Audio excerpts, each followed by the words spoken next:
আল্লাহ সুবহানাহু ওয়া তাআলার শাহী দরবারে কালেমাতুশ শুকর আদায় করছি যে মহান মনিব আমাদেরকে পবিত্র জুমআ মুবারকের এই গুরুত্বপূর্ণ দিবসে আমাদেরকে মসজিদ পর্যন্ত আসার বসার সুযোগ এবং তৌফিক এনায়েত করেছেন। সে রব্বে করিমের শাহী দরবারে আমরা সকলেই কালেমাতুশ শুকর আদায় করছি, পড়ছি আলহামদুলিল্লাহ। সম্মানিত উপস্থিতি, আজকে আমরা গুরুত্বপূর্ণ একটি বিষয় নির্ধারণ করেছি, আর তা হলো নবী করিম সাল্লাল্লাহু আলাইহি ওয়াসাল্লামের সবচেয়ে গুরুত্বপূর্ণ 5টি বৈশিষ্ট্য নিয়ে আজকে আমরা কথা শুনব।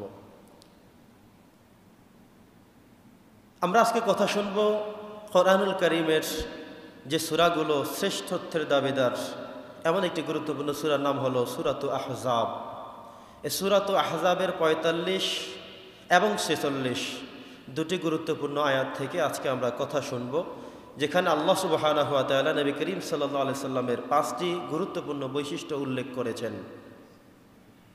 এই আয়াতের ব্যাকগ্রাউন্ডের মধ্যে, শানে নুজুলের মধ্যে যে গুরুত্বপূর্ণ তাত্ত্বিক কথাটুকু এসেছে সেটা হলো ওই আরবের কাফেরেরা, মুশরিকেরা নবী করিম সাল্লাল্লাহু আলাইহি ওয়াসাল্লামকে 5টি গালি দিয়েছিল, 5টি অকথ্য ভাষায় কথা বলেছিল।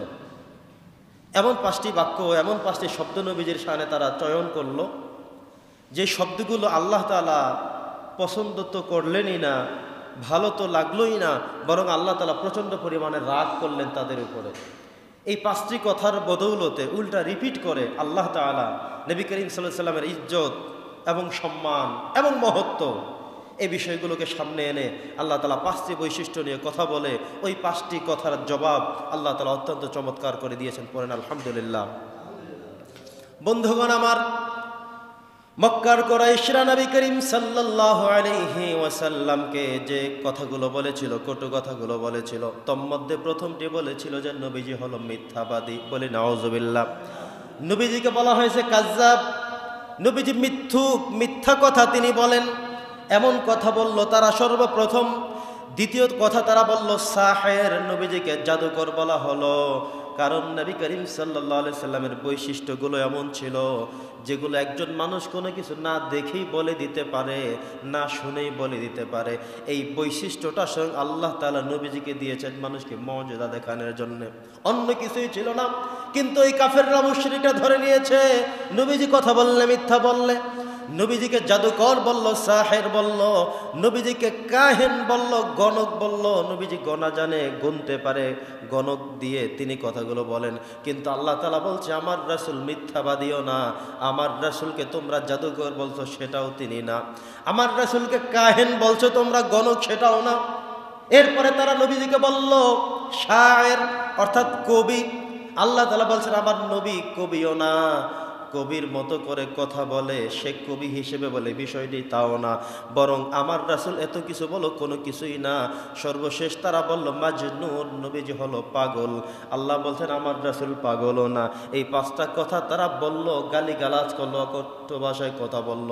আমার আল্লাহ তাআলা বলেন যে কথাগুলো তোমরা বললে, তোমরা কাজ্জাব বলেছ, তোমরা সাহের বলেছ, তোমরা মাজনুন বলেছ, তোমরা কাহিন বলেছ, তোমরা শায়ের বলেছ, যার বাংলা অর্থ হলো তোমরা আমার রাসূলকে মিথ্যাবাদী বলেছ, জাদুকর বলেছ, আমার রাসূলকে তোমরা কবি বলেছ, গণক বলেছ এবং পাগল বলেছ।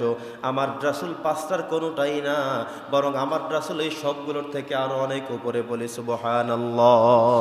এবার আল্লাহ তাআলা সূরাতুল আহজাবের 45 এবং 46 নম্বর আয়াত নাজিল করে নবীজিকে তারা যে গালিগুলো দিয়েছে আল্লাহ তাআলা তার বিপরীতে চমৎকার করে 5টি কথা বললেন। আল্লাহ বলছেন ইয়া আইয়ুহান নাবিয়্যু ইন্না আরসালনাকা শাহিদান ওয়া মুবাশশিরান ওয়া নাযীরা وداعيا إلى الله بإذنه وسراجا